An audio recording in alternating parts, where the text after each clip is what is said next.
James O'Malley is joining me from the tech website Gizmodo, from Gizmodo UK. Yep. And the Prime Minister talks about there being free spaces for terrorists online.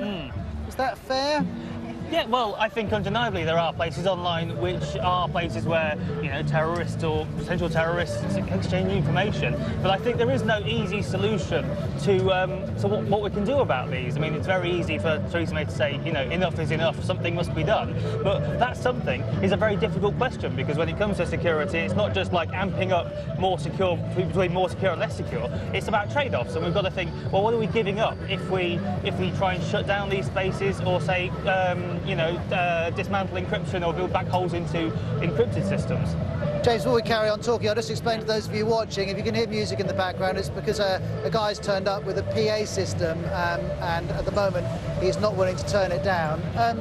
But James, you're talking about encryption and places on the dark web, but YouTube is where one person has already told the BBC one of the attackers was radicalised. This stuff's sitting there in plain view. Isn't it the responsibility of Google and Facebook and the other big tech giants to get rid of this stuff? I think that's a really interesting question, and I think to an extent that's sort of the wider debate we need to have in this sort of post-internet era about what the role of these enormous companies are, which have basically colonised huge amounts of the public sphere. So Google, Facebook, Apple, Amazon, there's a handful of massive companies which now do control huge swathes of our data, our entire digital lives, or essentially our entire lives. You know, if you've got a phone in your pocket and you do everything on it, that's your entire life. So whether we want these companies controlling that, and whether we want the government to have access to all of the data on all of our lives all of the time, that is another question as well. We're hearing lots and lots of discussion of end-to-end encryption. There'll be plenty of us who don't fully understand what that is. Explain why it's so relevant in the case of this story. Okay. So end-to-end encryption is when you've got,